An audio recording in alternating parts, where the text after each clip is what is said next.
Hello there, everybody. This is Alex from Hardcorian, guys. Being my guide for Bayonetta on hard difficulty. Today we're doing Chapter 9, Paradiso-A, a Remembrance of Time.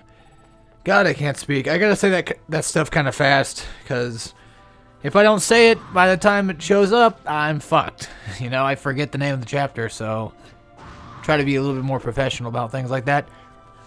So starting off this level is going to be what looks to be like a pain in the ass level, but for the most part, not really. I mean, if I'm correct, I think this is one of the levels where we have to, you know, turn the crank around and all that stuff, so that's kind of a pain, but for the most part, I think it was like an alright chapter. I don't remember much.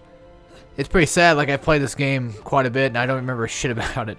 So, first things first, back here we have a door that we can break down, and it takes a little while to break down for some reason. So, well, I guess the reason why was because the Wicked Weave probably attacked the chest. That looks like that's what it did. So there's going to be one of those, I think there might be one or two keys that we have to deal with. And I know one of them is like one that splits up. This might be the same level too, I'm thinking of. I don't know. Well, anyway, here's the first verse. So we have a couple, looks like shield enemies, or at least one it looks like. Yeah, one right now. And then we have some normal basic angels. So nothing really too hard. So a couple trumpeters, and of course, you know, the shielded one. And of course, now he ignites himself so he can't be attacked. I think that's basically enragement. And I know you can taunt in this game. I just don't know how to do it though. That's it might be a D-pad button. I'm not really sure. No, because D-pads are, well, maybe it might be down on D-pad because that's not used for anything. So I got the key from this guy. I think he was carrying it as a weapon. Grab that from him. You can do a ton of damage with it, and it doesn't break. So if you wanted a holy weapon for free that does a fuck ton of damage, I'd say pick up the key. The verse doesn't end until you put in the key, so make sure you don't waste too much time doing that, and put it in. Then we have to climb this, looks like moon or planet kind of thing there. I got a platinum medal, which is probably like the only one I get in this entire chapter, because I think I fuck up the entire chapter. Yeah, it might be another one of those Stone Award ones that I just screw up so bad. It might be. I mean, it's one of the lengthier ones for sure. So we'll see how that goes. Yeah, this is definitely one of the lengthier ones. So this is where one of the secret affliums, or whatever it's called, was found out. I already completed it, so I didn't really show it off. I know it's kind of douchey for me. You know, I completed it. Like, why not show off how I did it? But I don't remember what the fuck it was or how I did it. So I was like, all right, here you go, guys. There is one I do find later on, and it's in what chapter was it? I don't remember what chapter, but it's it's a chapter that's later on where you have to deal with, you're on a plane, I know that much. And I found a secret there I'd never actually encountered before. And then I fucked up getting to the secret, and I had to restart the entire freaking chapter. By the way, if you want to restart chapters, save the game before you start a chapter every single time. And make sure that you load that save back, and you'll basically continue off as if nothing ever happened. Now, if you were to leave the game and then go to the chapter select and start from there, if you use, you know, any items or anything like that at all, it will still count against you. So, by that I mean, like, if you use, like, say, a green lollipop or whatever, you have one big one, and you use that, and if you restart the checkpoint, or, you know, restart the chapter on its own, then you're still out of a lollipop. So, but if you reload the game, you're fine. It reloads to your previous actual save. So there's two different kinds of saving. Don't worry about the whole, you know, auto-saving thing, because that really just doesn't matter that much. It just keeps your checkpoint. So that way you can re-continue from where you left off if you quit the game. But you could always have a couple of save files on hand, just in case. That's what I recommend, especially for hack and slash games like this. Just be on the safe side, so. By the way, folks, to give an update to this, this is, you know, me right now, still talking, of course. To give a quick update on Bayonetta, I have beaten it. I have beaten hard mode recently, so this will be one of those guys that will be finished in time. It just takes time to really do it, that's all. I have to, you know, edit the video, and then I have to commentate the video, and that takes hours to render. And then, you know, it's just like, I can't do much in a day, and work is coming up pretty soon. That's going to take up a lot of my time. So I'd rather not think about work, but it's kind of hard to when you're getting so close to it. And I hate that so much. So we'll see how that goes. Speaking of, like, I guess, channel stuff. Oh, by the way, there was a bird there that I missed. You can see him in the background. Make sure you don't miss that like a fucktard I am. I was telling you guys about that in a previous episode. It might have been the last one. But, yeah, that's one that you can miss. Now, I think what they want you to do... Clearly, they want you to use Witch Time so you can get an advantage on the rolling ball and get away from it. But I think they want you to actually get some, like, enemies killed. Just like that. Every single time. If you want to get Platinum. I'm not, like... You know, for sure, but for the most part, that's what I feel like would probably end up happening. It kind of sucks because on the, speaking of like, you know, beating the game, I redid the last chapter multiple times because I fucked up the ending. I wanted to make it, I didn't want to die. I didn't die myself. What ended up happening was I fucked up, you know, throwing the bitch into the sun. I blew up some planets and that caused a death and I was like, fuck. That sucks. But in other news, relating to basically nothing at all. See, I got a gold, so I took no damage, but I still got a gold. You gotta kill somebody, or get some combos going. Anyway, in other news, more gaming news, I finally decided to try my PS4 today and play it. I was like, wow, this is what it feels like. This is the power of Ultra Instinct.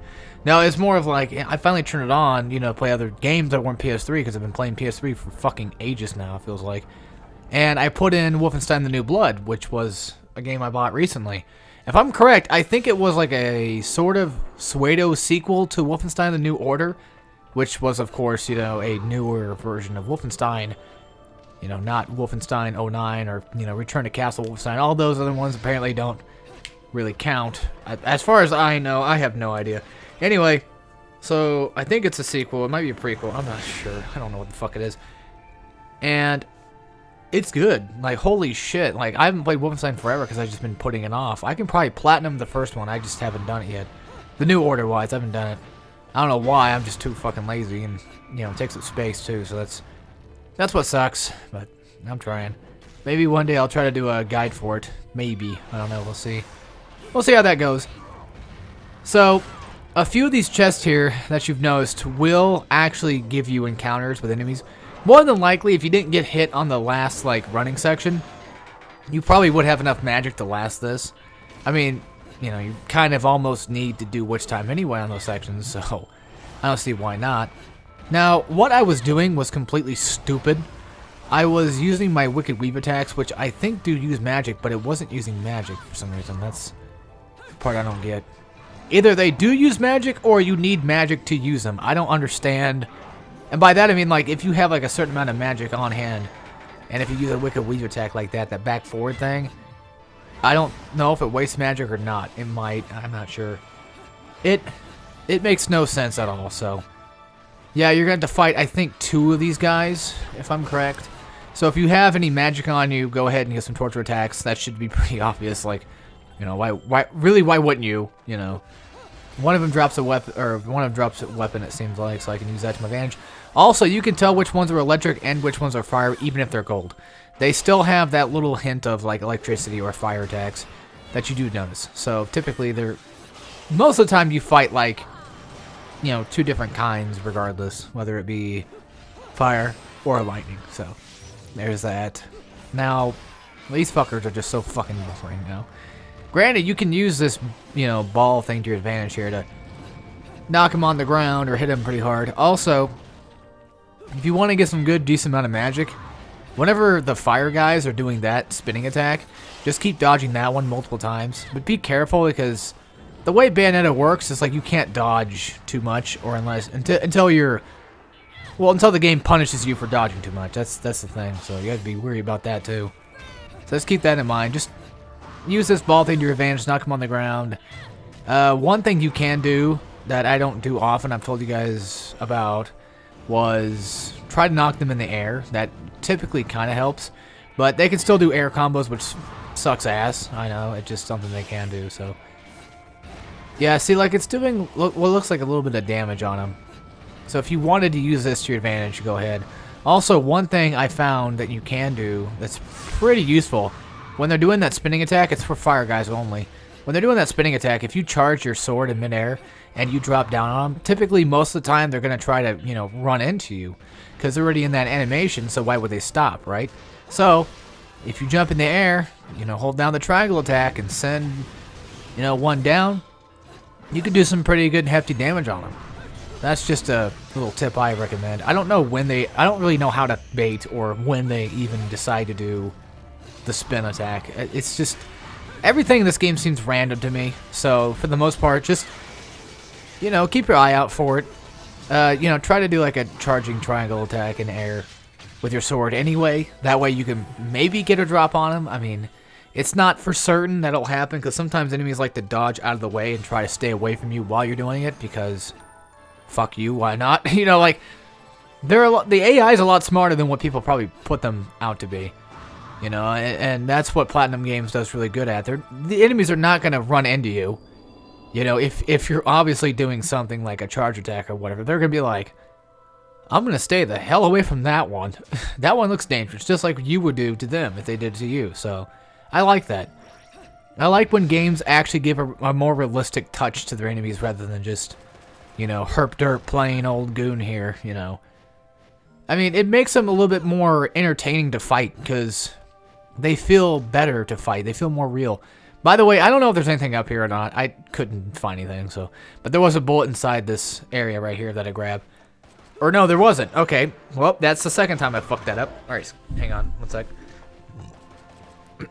God damn, excuse me. I'm just making a lot of noise, aren't I? I didn't mean to do that. That's just on me. Anyway. So, yeah, I'm trying not to be DSP, guys. I'm really sorry. I pretty much just ate like a few seconds ago, and I hate that when people just, upright belch or burp, whatever you want to call it. It's just disgusting to me.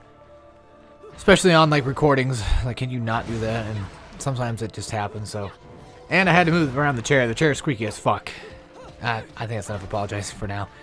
Anyway, if you don't have any health, go ahead and use these to grind up. Also, if you die, you do come back with full health. I mean, if you guys actually are needing help with this, now, not to, put anybody's skill in perspective or anything like that, but I assume probably a lot of you are probably like me and you're gonna die. So you probably know that already. As you can tell there, I died. Yeah, I died on this part because you have to fight these train-like enemies that you have to deal with. So I didn't know you could skip that. Also, make sure you dodge the fuck out of that. As soon as the cutscene ends, just dodge. Nothing else. Just keep dodging until that just goes away. So, dodging the missiles is not hard. It's more of like dodging pretty much everything else that seems kind of difficult to me. I don't know. There's really no like super weakness or anything to these guys. They are annoying. I mean, if you use a crow within, you can gain some distance in between you guys, since they're flying and what have you. So the best attack I found is this one right here. It's like the triple triangle attack into like a circle. It's either that or triangle, circle, circle. Regardless, I think that's a pretty good one. There's also another attack I found recently. I forgot what it was. I think it's triangle, circle, triangle. I think it gives you like a quick wicked weave attack after a kick, maybe. I don't remember for sure, but I think that might be it.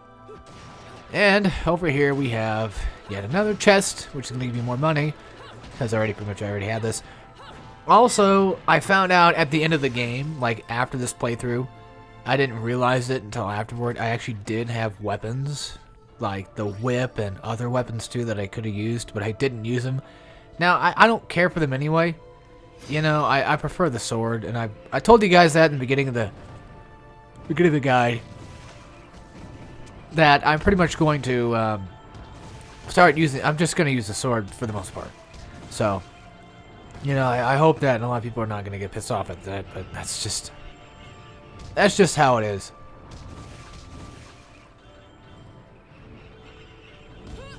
God, I don't know what's wrong with me, dude. Like, I keep this yawning thing. It's only like freaking, let's see, 7 o'clock.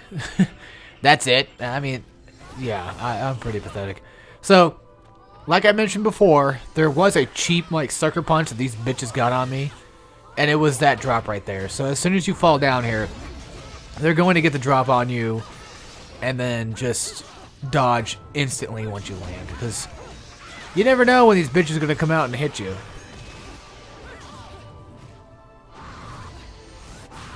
God damn, it's so excessive. Holy shit. I'm really sorry, guys. It's really taking its toll, and I don't know why. I'm not even bored. I'm actually like, you know, I enjoy watching myself do this, but I can't fucking do it if I keep yawning like this. I don't know why I'm so tired. It just happens all the time.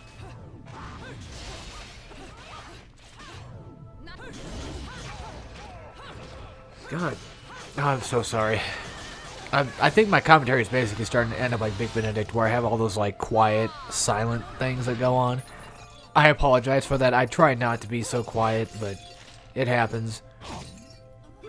I'm a very talkative kind of guy when it comes to my videos. I try to provide as much commentary as possible without, you know, oversaturating the entire video with just nothing but my stupid talking. I try to, but it's harder than most. So after you take care of them, just like any other time we've taken care of them, it's literally the same enemies over and over again. There's really no change. I mean, the only new enemy we found was, you know, that flying trade enemy. So we come in here, buy some items. I show you what items I buy. Like I said, every time I come into Gates of Hell, you know, if it's mid-chapter, I will show you guys what I buy. That way, I can keep you guys up to date on what the hell I'm doing. Now, usually every chapter, like usually every time before I start a chapter, I actually go to the Gates of Hell and I buy stuff. Especially like, you know, revives and stuff. That way I can just be on the safe side. You can also carry more than one, like, revive, but you have to find the other ones out in the world. If you already have one, which I do end up finding in a later chapter, which I found a verse on accident. I didn't even notice. So, a lot of my Bayonetta Bayonetta playthrough hard experience for Hardcorian guides has been pretty successful for the most part. I mean, I'm not exactly like super proud of what I did. I was hoping I would do better, but I also thought when I first started this, I was just going to just do terribly. Like, you know, just drastically horrible. I don't know. That's my mindset. I was like, I was so excited, so pumped for it, and I still am. You know, this is a really good game. If you watch my commentaries on here versus my commentaries on Turd Monkey, you would notice I have a lot better time here than I do there. And I recently did Sonic Heroes. Started that up again. I uploaded it today, and let's just say the live com was just tremendously horrible. So I did postcom. There's only one way to fix that shit, and that was postcom. It was so fucking the game is just so fucking bad that I can't do live com anymore for it. I'm just so fucking annoyed with it, you know. And then when I come to Hardcorian, I don't feel that strain that Turd Monkey has, where I feel like I have to do, you know, so much to one stupid ass channel for no reason. When I come to Hardcorian, I feel like I'm doing something with my channel. And that's a big, big, big problem. And later on tonight, me and David are going to be talking for a bit. And he's been talking about, you know, starting fresh, pretty much. Starting a new channel again. And really, I don't blame him. I mean, you know, we've done this shit for, God, years. You know, you just finally get tired of it. Also, by the way, this first part's kind of funny, but then after that, it's like, all right, that's enough. You know, it's kind of cartoony. I like that, but again, that's what I love about Bayonetta so much is it doesn't take itself seriously. It's a good fucking game because it doesn't care, and I like that. Yeah, watch out for this last one here. I'm a complete moron. I fell for that one. Yeah, you know, I'm basically Wile E. Coyote over here holding up the, you know, well shit sign. Well, fuck. I'm a jackass. But no, for real, like, there's something about Hardcorian guides that just is motivational for me to keep going. And not just life-wise, but just video-wise. This is a set channel. You know what I'm saying? Where I do very specific things. Typically there's nothing random on here at all that happens. Most of everything that's random or just out of nowhere or just, you know, can be anything kind of channel, that's Turd Monkey. And then you have my channel, Hardcorian, over here, my second channel, funny enough, that I feel like it's more organized and more professional and a lot better suited for me, I guess. I don't know. I enjoy this channel a little bit more now, and it might just be because Sonic Heroes is fucking me right now. That could be it. You know, I guess most of the time depends on the Let's Play or what I do on my channel that can strain it. So, anyway, now that we actually have a chance to basically talk about the guide itself, this boss is a pain in the asshole. So, he has a few different transformations. He has got a couple fist attacks. That's one of the fists, and the second one is where he slams his hands together. That one right there. That one's hard to dodge because you have to be right at the peak of it. Same thing with this little bastard. Be careful of that, like, dragon head attack, because sometimes, most of the time, he'll attack twice. Not all the time, but sometimes he'll attack twice. So if you can't get that first switch time dodge off of it, make sure you dodge again because you're probably going to get hit. Just a pro tip. Try to stay to the edge of this enemy. Try to stay a little bit further back, not toward the orb like I am here. That way you can get the witch time, get some damage on him, and go from there. Don't worry about doing a charge attack or none of that. There's also this weird, like snake-like attack that he does. I don't know if he does it here on this boss particularly. He does return the angels. There's multiple different angels of it, so they do come back. By the way, the birds have no witch time, so just keep dodging. Don't worry about them. Just dodge their attacks. The tornadoes are pretty obvious. That one's not too bad. Same thing with the bird. Like, the regular bird is... that one's a little bit more trickier, but it's still rather easy to dodge, I think. I just fuck up like an idiot. But then again, you know, if you fuck up in this game, it's no big deal. You're not really losing out on much anyway, so you'll be alright. You'll be alright. I believe in you guys. I know you guys can do it. It's just, this fucking, like, orb thing is the bane of my existence when it comes to Bayonetta. Almost. Like, it's one of them, at least. Because it's so out of the way, and it moves so much. And it's so annoying. But the climax for it is actually pretty cool, and I like it. It's also kind of funny, too. And again, like I said a million other times, I love Bayonetta for how just crazy and just silly it can be. Also, by the way, there is going to be, I think, 18 videos for this. There are 16 chapters, and excluding a prologue and an epilogue. Those are 2 extra chapters, so this will be 18 videos long. And this, I think, right now is, what, part 10 or something like that? So, anyway, finish him off with the ultimate climax. And then that's pretty much it for that stupid-ass boss. Just, you know, learn the patterns of these guys. Hopefully by watching me do certain dodges, you guys can figure out when to dodge yourself. Unless you have already, you know, by playing the game, of course. But that should probably help. I think in hard mode he's got different transformations. The bird's definitely a different one, and so is the serpent one, I believe. And that one, you can't get... You can get witch time off it, but it's just a pain in the ass. Just don't even mess with it. Just get the witch time off it. If it comes out, just get the witch time off it and just stay away. Anyway, guys, that's the end of the video. I'll see you all next time. So, as always, take care, everybody.